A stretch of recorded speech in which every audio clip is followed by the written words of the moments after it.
अब चित के चोर के आने से गोरी की गागरिया चल। डोली में बैठा जाता है, इसी तरह भगवान के भक्त भगवान की शरणागति की डोली नैया में बैठ जाते हैं। अब पार करना तो उसके हाथ है जो लेकर जा रहा है।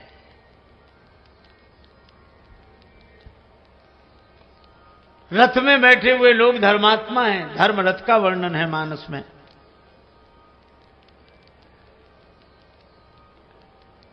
अच्छा देखो, सड़क पर आप पैदल चलें तो कितनों को बचाना पड़ता है।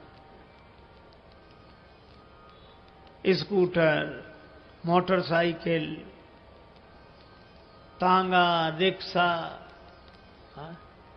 इनको बचाओ, फिर अपनी साइड चलो। सामने भी देखो, दाएं बाएं भी देखो, पीछे का भी हॉर्न सुनो।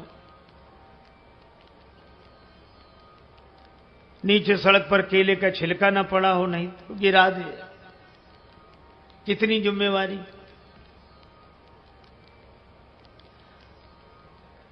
एक आदमी था, सिर झुकाकर चलता था, किसी से भी टक्कर हो जाए, और टक्कर हो जाती तो सिर उठाकर कहता कि बड़े गधे हो। लोग हंसते थे कि खुद टक्कर मारता, हमें गधा बोलता है। एक दिन सिर झुकाए जा रहा था, गधे से ही टक्कर हो गई, तो सिर उठाकर बोला बड़े, और जो देखा कि गधा है, तो बोले अब आप तो आप ही हो, आपसे क्या कहना। अरे और तो और, कभी कभी ऊपर देखकर भी चलो। एक आदमी छत पे घूम रहा, पान खाए, नीचे से एक सज्जन निकल रहे थे, उसने बिना नीचे देखे पान की पीक चला दी, बेचारे के सिर पे गिरी। उसने हाथ जोड़कर कहा भाई साहब, नीचे देखकर नहीं थूक सकते थे? तो वो क्या बोले, तुम ऊपर देखकर क्यों नहीं चलते हो? अब बोलो। उसने मन में सोचा कि गनीमत है कि ऊपर देखकर नहीं चल रहे थे, नहीं सिर का स्थान मुंह ही होता। तो कितनी झंझट है, कितनी सावधानी है। लेकिन आप एक काम करो, पीछे बस आ रही है, और बस में टिकट लेकर सीट पर बैठ जाओ, चाहे आगे बैठो, चाहे पीछे बैठो, चाहे दाएं बैठो, चाहे बाएं बैठो, चाहे सो, चाहे अखबार पढ़ो। अब आपकी कोई जिम्मेवारी नहीं। अब जिम्मेवारी तो उसकी है जो गाड़ी चला रहा है। इसी तरह भगवान की शरणागति रूपी बस में विश्वास का टिकट लेकर श्रद्धा की सीट पर बैठ जाओ, फिर आपकी कोई जिम्मेवारी नहीं। अब जिम्मेवारी तो उसकी है। एक बार दो बड़े संपन्न श्रीमंत सेठ बैठे थे, आपस में चर्चा हुई। एक बोला हमारा नौकर बड़ा मूर्ख है, दूसरा बोला हमारे नौकर से ज्यादा मूर्ख नहीं हो सकता।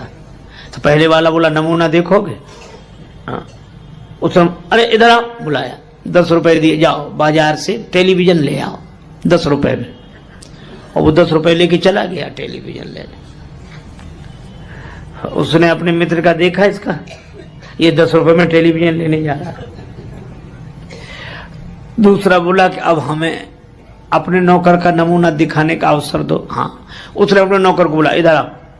हाँ कहिए साहब। तुम ऐसा करो, ऑफिस तो तुमने देखा है? हाँ देखा है। ऑफिस में चले जाओ। हाँ तो वहां जाकर ये देखो कि हम वहां हैं कि नहीं।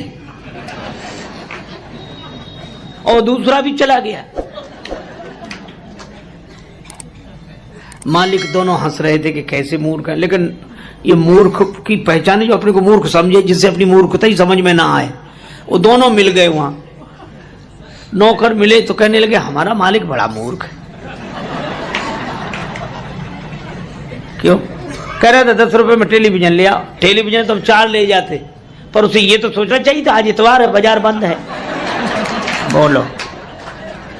और दूसरा क्या कहता है कि हमारा मालिक और ना समझ, हमसे कहता तो ऑफिस में जाके देखो कि हम वहां हैं कि नहीं।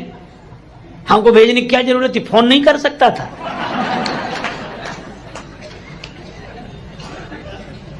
दोनों ही नहीं समझ रहे। एक गुरुजी ने एक चेला बनाया, तो चेला बनते ही वो बोला कि गुरुजी अब आप गुरु हम चेला, हमें कुछ सुनाओ। पहले शिष्य लोग कहते महाराज कुछ समझा दो, अब समझा सुनाओ। तो गुरु जी ने कहा कि बेटा राम राम किया करो। अरे कहा ये साधारण सब लोग लेते, इसमें क्या है। गुरु जी भी समझ गए कि चेला नहीं गुरु ही मिला है।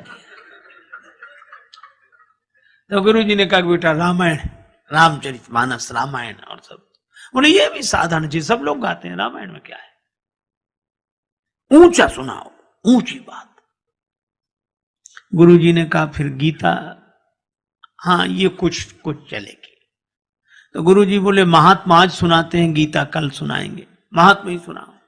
तो गुरु जी ने वही श्लोक सर्वोपनिषदो गावो दोग्धा गोपाल नंदना और 12 सभी उपनिषद जो हैं सो गाय हैं, दोहने वाले भगवान श्री कृष्ण हैं, और यह गीता ज्ञान ही दुग्ध है, पान करने वाला बछड़ा अर्जुन है। और चेला कहे वाह महाराज, आ महाराज क्या बात क्या बात, वाह वाह वाह। सो गुरु जी 1 घंटे की जगह 1.5 घंटे बोलते रहे। बाद में गुरु जी ने कहा कि बेटा कुछ समझ में ना आया हो तो पूछ लो। बोला हमें समझना है, आप कम समझाते हो, हम ज्यादा समझते हैं। गुरु जी ने मन ही मन कहा कि हम ही नहीं समझ पाए पहले तुम्हें, लेकिन फिर भी कहा कि हम गुरु जी हैं तो कुछ तो पूछ लो, गुरु होने की कुछ। अच्छा तो और सब समझ में आया, एक एक अक्षर समझ में, एक जरा सी बात समझ में नहीं आई। गुरु जी बोले वो क्या? बोले आप बार बार कहते थे दो गधा गोपाल नंदना, तो ये 2 गधा कौन थे? बोलो। सो गुरु जी ने माथा पीटा। चेला बोला बताया नहीं 2 गधा कौन थे? गुरु जी बोले एक हम और दूसरे तुम। जिन विचारों के पास संपत्ति नहीं होती वे सोचते हैं कि संपत्ति होए तो हम सुखी हो जाएं। एक बहुत गरीबनी थी, उस गरीबनी के सामने किसी ने कहा कि रानी बहुत बड़ी होती है, बहुत संपन्न होती है, महारानी बहुत बड़ी, रानी बहुत बड़ी। तो गरीबनी बेचारी अपने ढंग से उपमा देते हुए बोली कि जब रानी इतनी बड़ी होती तो वो तो दिन रात गुड़ ही गुड़ खाती होगी, क्योंकि गरीबनी के लिए गुड़ बड़ा दुर्लभ था। तो हमें जो चीज दुर्लभ होती है उसी को हम महत्व देते हैं, संपत्ति नहीं। संपत्ति हो जाए तो सुखी हो जाए, सब दिमाग काम करने लगे, सब तरह से ठीक हो जाए, संपत्ति बात सही है। लेकिन संपत्ति का अगर सुख से संबंध होता, शांति से संबंध होता, तो महाराज मन सुखी हो गए होते। हां इतना जरूर है कि संपत्ति साधन है, यह व्यवहारिक जगत में हमें निश्चिंत कर देते। अच्छा देखो, संपत्ति पाकर हम सुखी इसलिए नहीं हो सकते हैं क्योंकि हमें जिस देश में जाना है वहां संपत्ति साथ नहीं जा सकती, ये तो यहीं रह जाएगी।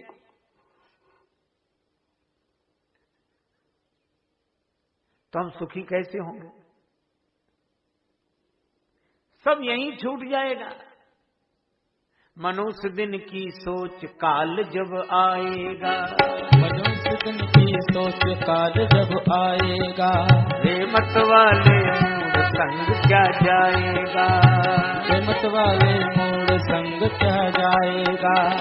स्वासा के आने जाने का क्रम जब टूटेगा, स्वासा के आने जाने का क्रम जब टूटेगा, तो बरसों में जोड़ा जो वो क्षण में छूटेगा, जो बरसों में जोड़ा था वो क्षण में छूटेगा। बोल तू क्या कर पाएगा, बोल के क्या कर पाएगा। मनुष्य दिन की सोच काल जब आएगा, मनुष्य दिन की सोच काल जब आएगा, मनुष्य दिन की सोच काल जब आएगा। देखो भैया, संसार की जितनी चीजें हैं सब यहीं छूटेंगी, तो इन चीजों से हम सुखी कैसे हो जाएंगे? धर्मानुगो गच्छति जीव एकः, और धर्म क्या है? श्री तुलसीदास जी महाराज विनय पत्रिका में कहते हैं, राम को सुमिरिबो सब विधिहु को राज रे, और राम को विसारिबो निषेध सिर ताज रे।